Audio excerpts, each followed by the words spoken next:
Buenas noches, amados. ¿Cómo están? Amén, gloria. Por las voces de las alabanzas se sintieron muy motivados. Me llamó el pastor ayer y me pidió que compartiera un mensaje el día de hoy y me pareció bien. Como el miércoles lo que hacemos básicamente es orar, ¿verdad? Yo creo que es nuestro objetivo fundamental, es una noche de oración y me puse a orar al Señor. Porque la verdad, hermano, tengo una carpeta con 50, 60, 70 mensajes, pero más que venir a hablar un mensaje preelaborado, creo que es mejor hablar lo que el Señor quiere que su pueblo oiga. Y sin pretender de que vengo ungido por el Señor, ni mucho menos, me pareció bien hablar acerca de algo de lo que hacemos los miércoles, que es la oración. ¿Qué le parece si profundizamos un poquitico en la oración? Porque creo yo, amados, que esa parte de la oración que está en Mateo 6, del 9 al 15, a veces criticamos a los hermanos católicos porque dicen: Padre nuestro que estás en el cielo, santificado sea su nombre, y decimos: es que la oración no es para repetir, pero a veces nosotros también repetimos frases. De hecho, si ustedes me van conociendo, quizás podrán oír algunas frases que yo repito en la oración y otros hermanos repiten otros, y el Señor dice que la oración no son vanas repeticiones. Entonces, ¿qué les parece, sin ánimo de pretender de que yo vengo a dar cátedra acá acerca de la oración, porque yo necesito aprender también, pero vamos a escudriñar un poco la palabra, a ver qué dice la Biblia, qué dice el Señor Jesucristo acerca de la oración? Voy a pedirle a un hermano o hermana que me busque Hechos 2:42. Hechos 2:42, hermana Jackie. Primera de Tesalonicenses 5:17. Y primera de Tesalonicenses 3:10 también, hermano Pinto. ¿Y alguien más? Efesios 6:19. Amor, ok. 6:19, 6:18. Entonces yo voy a ir apuntando al lado de cada uno de esos versículos una frase muy importante que dice cada versículo, el mensaje fundamental, y después vamos a ver si uniendo esas tres frases podemos darle inicio a nuestro compartir el día de hoy. Hermana Jackie, tú tienes Hechos 2:42, por favor, ¿qué dice? Y perseveran en la doctrina de los apóstoles, en la comunión unos con otros, en el partimiento del pan y en las oraciones. Ok, dice que respecto a la oración que hacían, perseveraban, ¿cierto? Perseveraban. ¿Quién tiene primera de Tesalonicenses 5:17? Orar sin cesar. Aquí está, con solo eso, sin orar sin cesar. Y 3:10, ¿quién lo tiene, hermano? Orando de noche y de día con gran insistencia para que veamos vuestro rostro y completemos lo que falta en vuestra fe.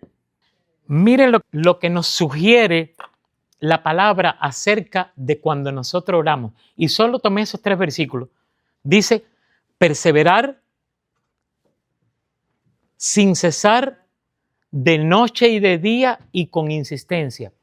Y algo que el Señor nos pide en su palabra y nos pide que lo hagamos perseverando, sin cesar, de día y de noche, insistentemente. Yo creo que vale la pena que nosotros profundicemos en eso.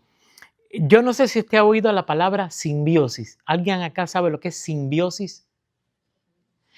La simbiosis, por allá se quedó el hermano Romero como extrañado. La simbiosis es una palabra un poco rara, pero es algo muy sencillo. Por ejemplo, la relación que hay entre una abeja y una flor. La abeja, cuando entra a buscar el néctar para hacer la miel, que entra, deja polen y eso le sirve a la flor para volver a polinizarse, y entonces la flor le da algo a la abeja y la abeja le aporta algo a la flor también. Y ustedes dirán, ¿a dónde va a llegar Norberto? Bueno, para eso vamos a Hechos 6, 1 en adelante. En aquellos días, como creciera el número de los discípulos, hubo murmuraciones de los griegos contra los hebreos, de que las viudas de aquellas eran desatendidas en la distribución diaria. Entonces los 12, los discípulos, convocaron a la multitud de los discípulos y dijeron, no es justo que nosotros dejemos la palabra de Dios para servir las mesas. Buscad pues, hermanos, de entre nosotros a 7 varones de buen testimonio, llenos del Espíritu Santo y de sabiduría, a quienes encarguemos de este trabajo. Y ahora aquí está la simbiosis.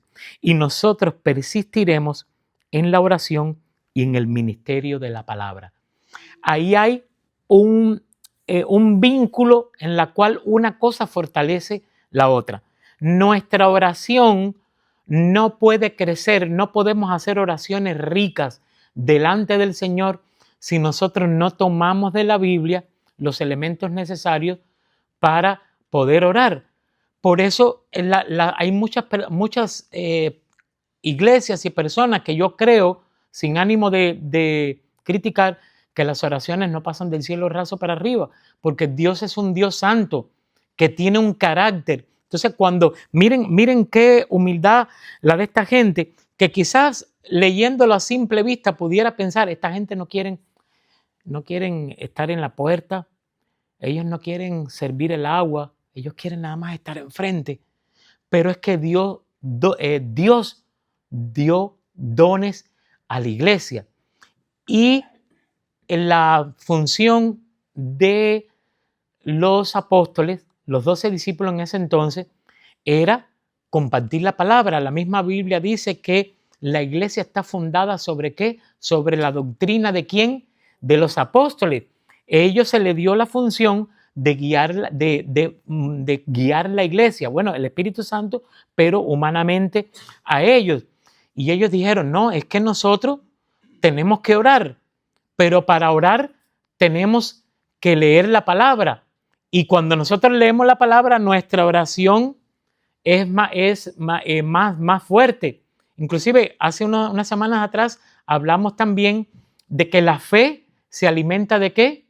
De la palabra también. Entonces, el leer la Biblia no es solo un ejercicio de memorización. Tiene muchos beneficios. Entonces, vamos a estudiar un poquito acerca de la oración. Y créeme que en las iglesias a veces surgen divisiones por cosas muy sencillas. Por ejemplo, yo quiero hacerles 3 preguntas. ¿Qué creen ustedes acerca de la postura que nosotros deberíamos adoptar para orar? No sé si ustedes me han visto últimamente que yo oro y me quedo sentado, porque estoy pasando una crisis de la columna y entonces si me siento me cuesta mucho pararme y si estoy parado me cuesta sentarme, entonces mejor me quedo quietito. ¿Qué creen ustedes acerca de la postura cuando uno va a orar? ¿Ah? Arrodillado. O sea que si no me arrodillo no es una postura correcta. Hermano, ¿ah? Dios escucha de cualquier forma que te ore, ¿no? Pero yo creo que la postura de arrodillarse es mayor reverencia al Señor, porque la Biblia dice que antes de eso orar toda rodilla, ¿no? Pero está diciendo en la tierra. No es que Dios va a escuchar más la oración, pero es mayor reverencia sí, a la oración. Nosotros acostumbramos aquí en el hermano que era pastor y antes de la pandemia, que se pasaba, el que quisiera pasar al altar, siempre se oraba de rodillas en el altar, ¿no? Entonces vino la pandemia y nos cambió muchas cosas, ¿no? en el sistema de oración de la iglesia. Pero sí, ¿sabe? Yo creo que de arrodillarse es la mejor forma de adoración al Señor y de reverencia a la oración también. Amén. Estuve buscando yo creo que es la máxima expresión de adoración de un cuerpo delante de Dios. Pero miren, la Biblia también Si quiere después le puedo dar los versículos, porque como esto hoy es como abuelo de pájaro, yo encontré gente orando de pie en la Biblia, levantando sus manos, sentado, arrodillado, levantando sus ojos al cielo. ¿Se acuerdan Jesús? Y levantando los ojos al cielo, postrado, colocando su cabeza entre las rodillas, golpeándose el pecho, sé preciso a mí, pecador, ¿se acuerdan? Viéndose al templo. Una pregunta, ¿cuál sería el mejor lugar para orar? Hablamos de la postura, ahora el lugar. ¿Cuál sería el mejor lugar físico para orar? Señorita, que si tu padre que ve los secretos, o sea, los secretos es como apartado. Bueno, dicen es de al apocentro, a orar, y tu padre que tiene los secretos Te recompensará en público. Pero también se puede orar, porque tú puedes ir caminando por un camino, que eso también lo dice la Biblia, y tú puedes ir orando, haciendo una oración. Y dice, ir por el camino, que lo tenga presente cuando dice como en la tabla, la letra de la tabla de Moisés, que lo tenga en su mente, que se la aprenda, y también yo he leído eso. Miren lo que encontré en la Biblia. Yo muchas veces voy por el camino y voy haciendo una oración, si tengo que salir rápido voy orando. Para mí, el mejor lugar es en su casa, en su cuarto, en su centro solito. con Papá Dios. Y si, ya el papá Dios está donde quiera que uno Sí, lo claro, oiga. sí. En todo lugar, podemos. Les cuento una anécdota.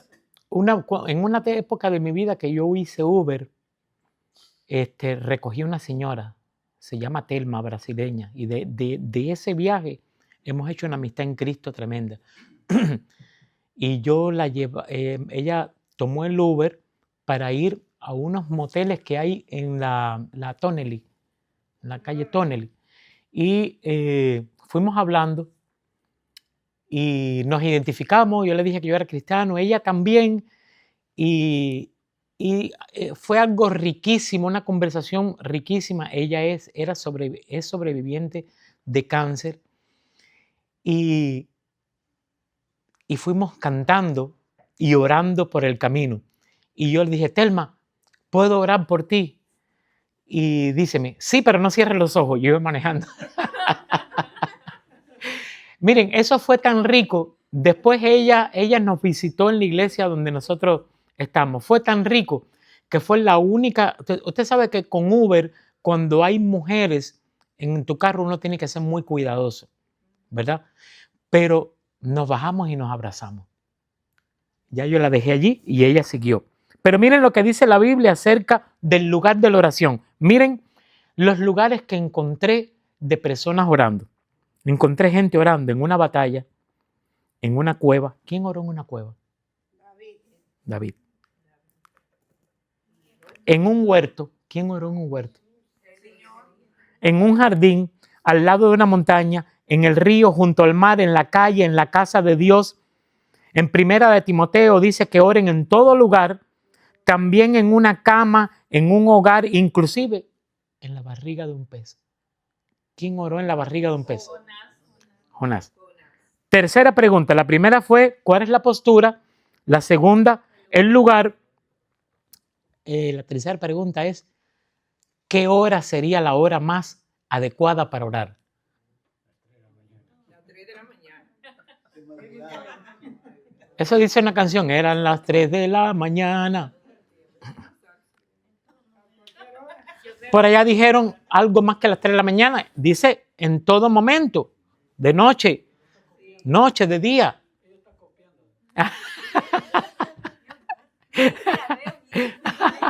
Dice que ni siquiera ve. Miren lo que dice la Biblia. En la Biblia encontré a gente orando en las primeras horas de la mañana. 3 veces al día. ¿Quién oraba 3 veces al día? Daniel. En la tarde, antes de las comidas, después de la comida, en la 9ª hora, a la hora de acostarse, a la medianoche. Entonces, yo creo que no tenemos por qué discutir en cuanto a la postura, al lugar, a la hora y la hora. Porque yo creo que Dios lo que ve no es lo exterior de las personas. ¿Se acuerdan que los judíos oraban en la esquina para ser vistos? ¿Y qué le dijo Dios? Hipócrita. Ellos salían con la cara así, miren cómo estoy. Yo me acuerdo que la primera vez que yo ayuné, recién convertido, ese fue el desastre espiritual más grande de mi vida, porque toda la escuela donde yo trabajaba se enteró de que yo estaba ayunando. Y en esa época yo era gordito como el pastor, y había una señora que se llamaba doña Miriam, nicaragüense. Era un amor de gente. Como yo amo a doña Miriam. Y cuando yo pasaba con mi bandejita, ella, por supuesto, a mí me servía un poquito más. Y yo, hoy no, doña Miriam, que hoy estoy ayunando. Eso fue un desastre total. Creo que voy a leer algunas cosas porque es importante que tengamos en cuenta esto. Algo importante de la oración. La oración no debe ser demandante. Hay de usted que usted vaya a orar a Dios demandando algo y tratando de echar un pulso con Dios a ver si usted gana. Debe ser suplicante, no demandante. La oración no puede ser impaciente, tiene que ser paciente, porque a veces, ¿de cuántas formas creo yo que Dios responde? 3 formas. Dios te puede decir que sí y en el momento. ¿Cuántas veces Dios nos ha respondido oraciones al momento? Usted ora hoy y mañana ya está ahí, ¿sí o no? ¿Y cuántas veces le ha dicho que no? Un montón de veces también. ¿Y cuántas veces le ha dicho un sí, pero demorado? Demorado. Porque miren, el Señor ungió a David y David se metió 14 o 15 años después para llegar a ser rey. No fue que lo ungió y dale, fueron 14 o 15 años, pero en esos 14 o 15 años Dios lo enseñó a ser buen hijo, a ser buen súbdito del rey Saúl, buen hermano que se amaban, dice la palabra de Jonatán, ser buen guerrero para entonces poder después ser rey. Entonces, vamos a ir de una vez a Mateo 6, 9 al 15. Y vamos a entrar directamente, mi amor, perdóname, tú tienes tu Biblia, yo tengo la mía.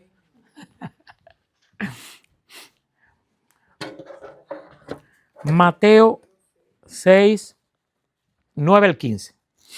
Tengamos en cuenta que esta oración está en 2 de los evangelios. A mí me gusta esta porque está un poquito más explicada, pero la otra versión que está en Lucas 6 también, el Señor le enseña a sus discípulos a orar, porque los discípulos son los que le dicen, Señor, enséñanos a orar. ¿Será que ellos no sabían orar? Es posible que sí sabían, pero cuando oyeron a Jesús orar, ellos dijeron, un momento, esto es a otro nivel.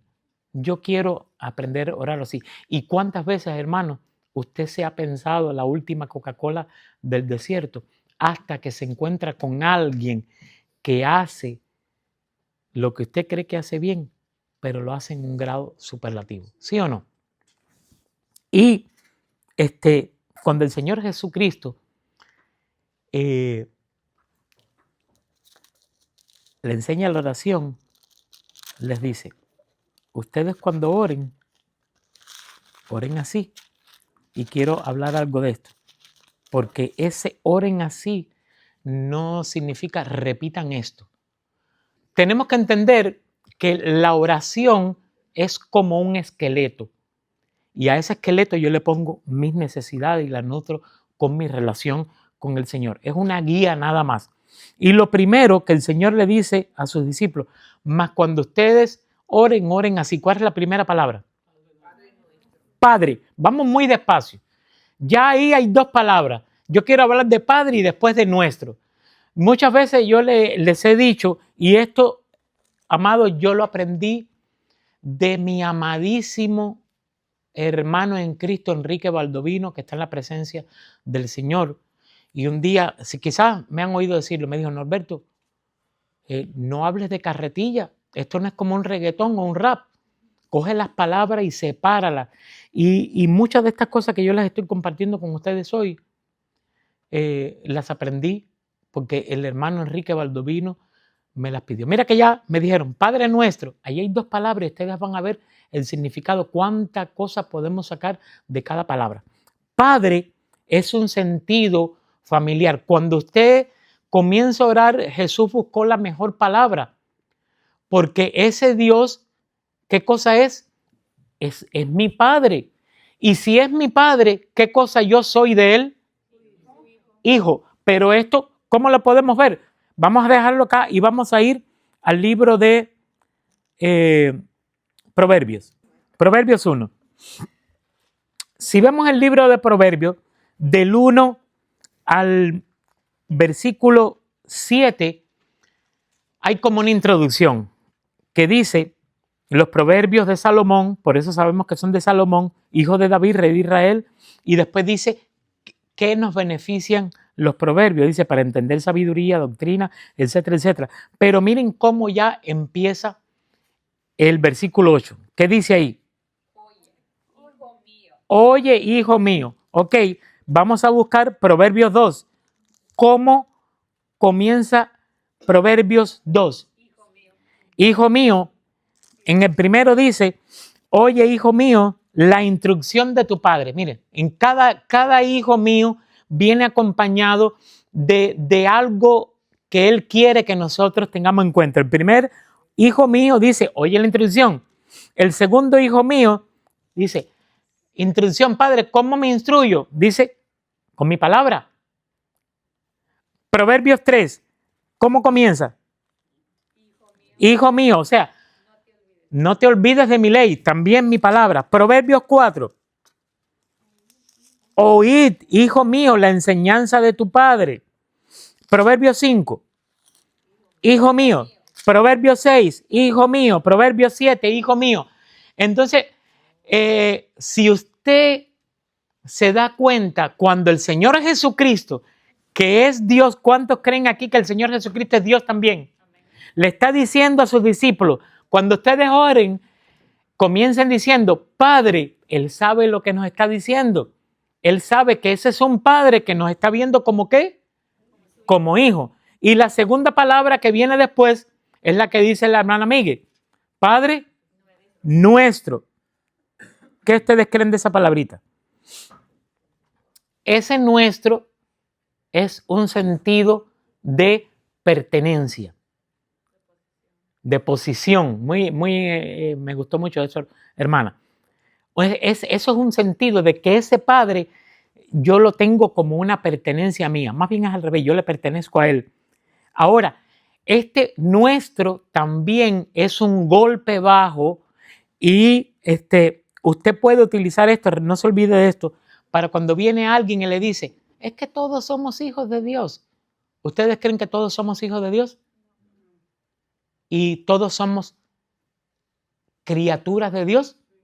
Sí, pero ¿qué se necesita para ser hijo de Dios? A través de Cristo. Dice Juan hablando de Jesucristo, a los suyos vino y los suyos no le recibieron, pero todos los que le recibieron le dio la potestad de ser llamados hijos de Dios. Y cuando el Señor Jesucristo, respondiéndole a los discípulos, le dicen, Padre, Señor, enséñanos a orar. El Señor Jesucristo ahí le da una respuesta que nosotros la estamos tomando nuestra el día de hoy, pero ese día, ¿a quién Él le respondió? A los discípulos. Entonces, cuando el Señor Jesucristo dijo nuestro, ¿a quién se refería? A los 12 y a Él.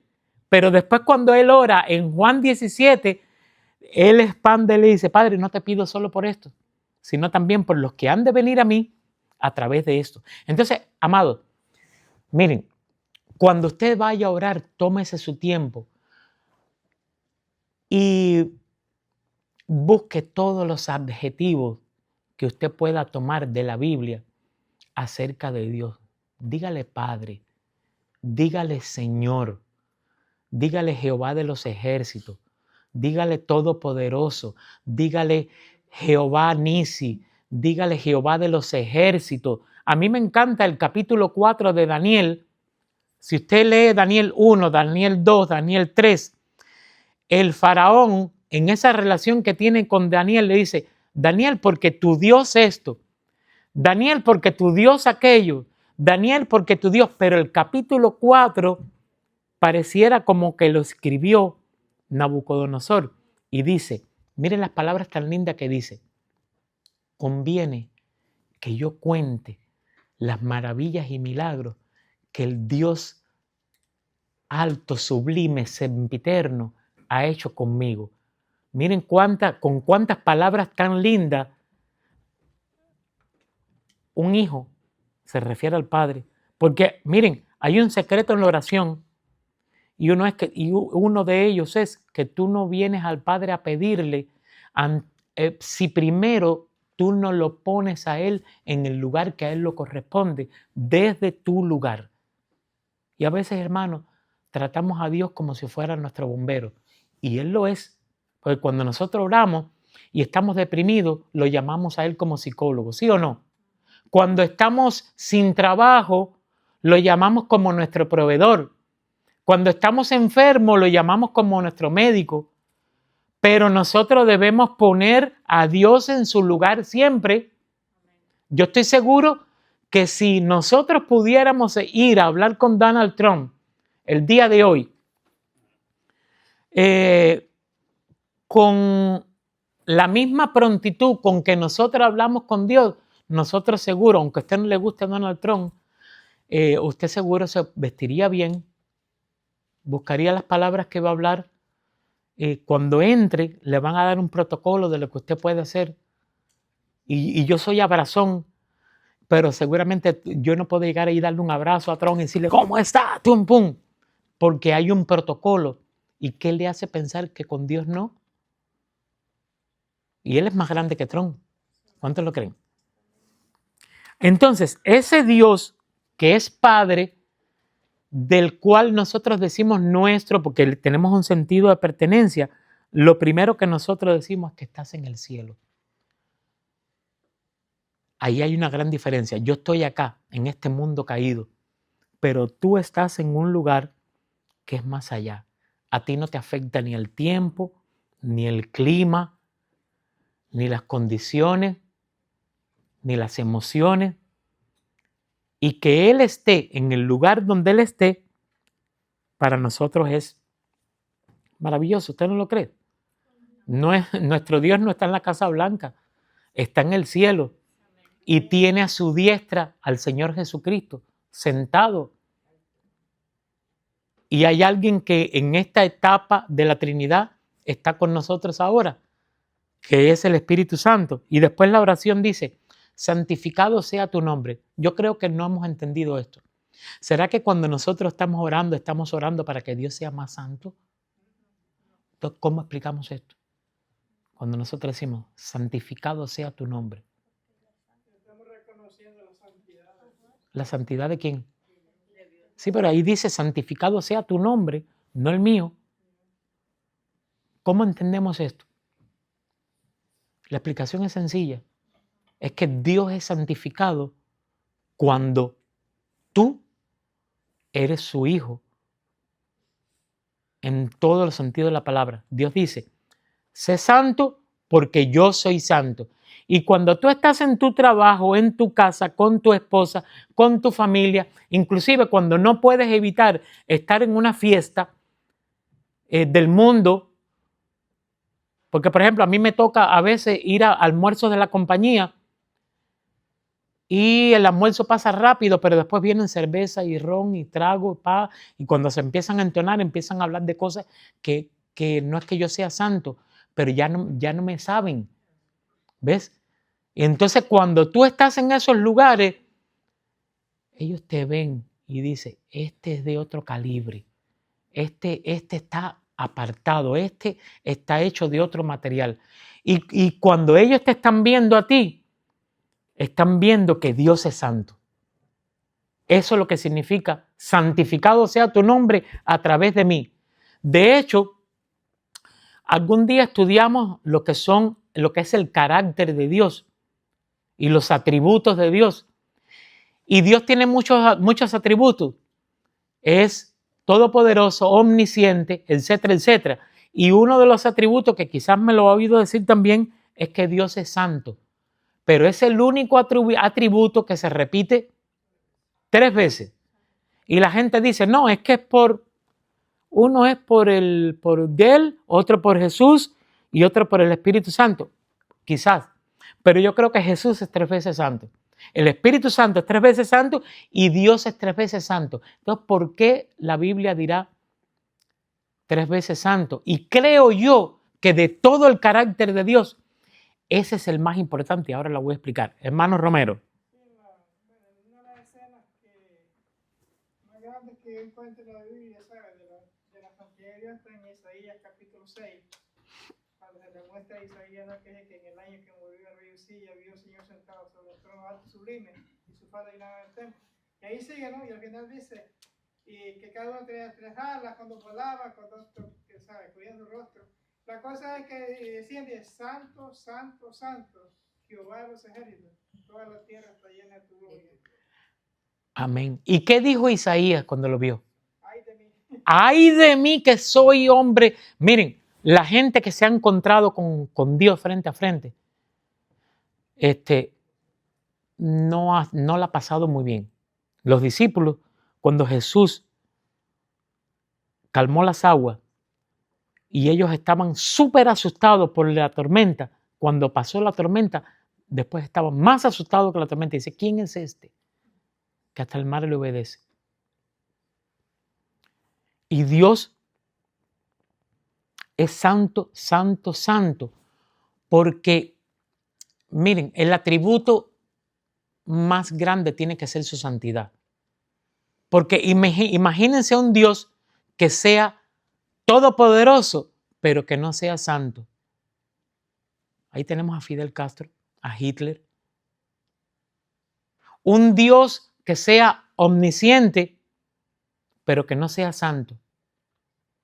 Un Dios que tenga todas las características que tiene nuestro Dios, pero sin santidad. Por eso nosotros podemos fallar en algunas cosas, pero sin santidad nadie.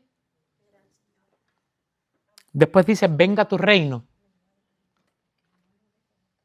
¿Qué significa venga tu reino? Venga tu reino. ¿Algún hermano que quiera compartir? Venga tu reino. No es que baje de allá, venga. Porque ya, cuando la palabra de Dios habla del reino de Dios, se refiere allá, a ese reino donde está Jesús y Dios, pero también se refiere a la iglesia. A veces el reino de Dios es esa parte que está aquí todavía con el Espíritu gobernando, y la iglesia, que es la novia del Señor Jesucristo, que es su cuerpo. ¿Me entiende? Entonces, cuando dice, venga tu reino, ¿qué cosa es lo que tiene cada reino? Un rey. Herodes le preguntó, ¿eres tu rey? Dice, ¿ah? Sí. ¿Eres tu rey? Dice, tú lo has dicho. Tú lo has dicho. Pero nadie en aquella época entendió, y me temo que todavía nosotros, cuando dice venga tu reino, lo que estamos queriendo decir es que permite, Señor, que el rey de ese reino me gobierne. Porque puede haber cualquier reino, pero si yo no permito que el rey de ese reino me gobierne, yo no voy para ningún lado. Cuando Herodes se enteró de que había nacido el rey del reino, ¿qué fue lo que hizo? Se turbó en gran manera y dice, díganme dónde está para yo ir a adorarle. No, mentira. No iba a adorarle, iba a matarlo. ¿Por qué? Porque alguien dijo, nació el rey de los judíos, pero ya los judíos tenían un rey. ¿Quién era el rey? Era él. Y él dice, un momento, aquí el rey soy yo. Esto es competencia. Y entonces muchas veces nosotros somos así. Nosotros no queremos ser gobernados por el rey del reino sempiterno. Acuérdense cuando Daniel vio, Nabucodonosor vio aquella estatua, la cabeza de oro, el pecho de plata, después iba bajando la calidad de los metales hasta los pies con una mezcla de barro y hierro. Él le desmenuzó, tú eres la cabeza, pero después de ti vendrá un reino, y después de ese reino vendrá otro, y de ese otro reino vendrá otro. Y cuando esté reinando ese reino, vendrá una piedra que va a cortar aquí, todo eso se va a derrumbar.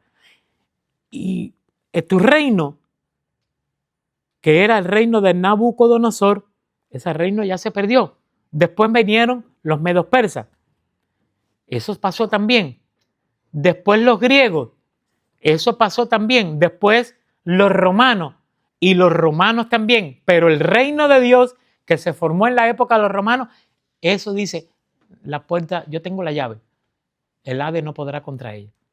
Entonces, cuando nosotros decimos, venga a tu reino, Señor, yo quiero ser gobernado por el rey de tu reino. Hágase tu voluntad como en el cielo, así también en la tierra. Y ahí tendríamos que ir a ver, pero estamos haciendo este vuelo de pájaro. Hasta aquí vamos bien. Hágase tu voluntad en el cielo, así también como en el cielo, en la tierra. ¿Ustedes se acuerdan Génesis 1? El Señor dijo, hágase esto y fue hecho. Hágase esto. Y eso fue hecho. Él no necesitó buscar una brigada de construcción. Todo fue hecho ¿con qué? Con su palabra. Y Él dio la orden y fue hecho.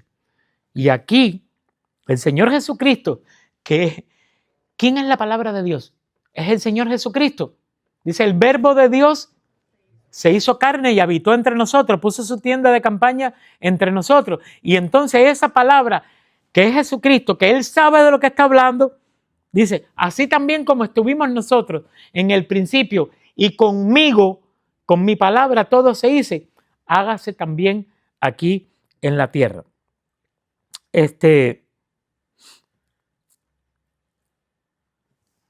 Perdona nuestros pecados, como también nosotros. Aquí esta es la parte más dura. Esta es la parte más difícil, hermano. Y por esta parte, quizás nuestras oraciones no pasan. Iba a decir del cielo raso, pero es una altura muy grande. Porque si usted lee bien, aquí el Señor Jesucristo deja una estrategia y es la siguiente. Señor, perdóname. ¿Tú me puedes perdonar, Señor? Ahora yo quiero que tú me perdones y para perdonarme utilices la estrategia que yo uso para perdonar a otro. Asimismo, como yo perdono al hermano Pinto, Señor, perdóname a mí. Eso es lo que dice ahí. No le busquemos la quinta pata al gato. Perdona. Es más, uno está en pasado y otro en futuro. Perdona. Vamos a buscarlo.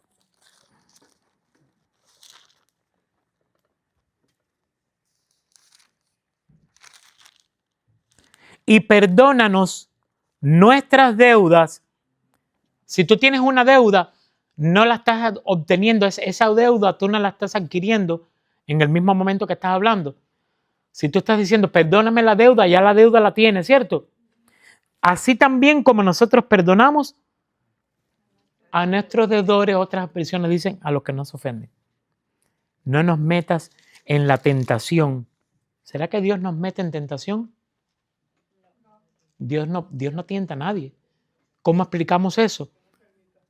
No permita. Ahí la palabra, si usted quiere, ¿cuántos tienen lapicero acá? Encierre en un círculo la palabra tentación y escriba en griego la palabra peirasmo. Mírenla aquí. Peirasmo.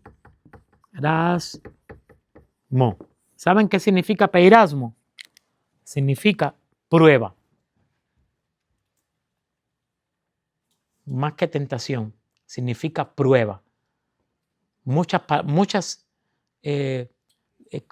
Santiago cuando dice, tener por sumo gozo cuando os halléis en diferentes, si vas al original, la palabra ahí es peirasmo, prueba. No puede ser tentación de la que nosotros conocemos porque Dios no tienta a nadie. Entonces la palabra estaría contradiciéndose. Voy terminando. Miren una forma de ver ¿Por qué yo digo que esta parte es la más importante? Bueno, no nos metas en tentación, mas líbranos de todo mal. Señor, ¿por qué tiene que ser así? El Señor está diciendo aquí de una forma muy éticamente, porque me da la gana a mí que sea así.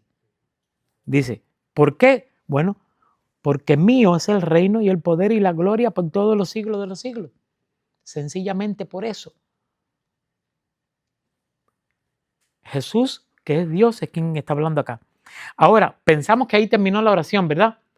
Pero de todo lo que yo he explicado, el Señor Jesucristo se toma un tiempo para volver a hablar de algo de lo que ella habló. Y no es de verlo como Padre, del sentido de pertenencia, del reino. Adivinen de qué vuelve a hablar otra vez. Del perdón. Porque si perdonamos a los hombres sus ofensas, os perdonará también a vosotros vuestro Padre Celestial. Y después, si no entendimos otra vez, mas si no perdonáis a los hombres sus ofensas. Señor, ya yo entendí, está muy claro. Sí, tú entendiste, pero hazlo. Ok. Miren una forma grupal de ver todo eso. Padre nuestro que estás en los cielos, esa es la paternidad de Dios. Santificado sea tu nombre, esa es la prioridad de Dios, que seamos santos. Venga tu reino, ese es el programa de Dios. Hágase tu voluntad como en el cielo, así también en la tierra. Ese es el propósito de Dios. El pan nuestro de cada día, dánoslo hoy. Esa es la provisión de Dios. Y perdona nuestras deudas como también nosotros perdonamos a nuestros deudores. Ese es el perdón de Dios. Y no nos metas en tentación, mas líbranos del mal. Esa es la protección de Dios. Porque tuyo es el reino, el poder y la gloria por los siglos de los siglos. Amén. Esa es la preeminencia de Dios. Ahí está la Trinidad. Porque tuyo es el poder. Dios, Jesucristo es la gloria de Dios. Y el poder que está en ellos es el Espíritu Santo.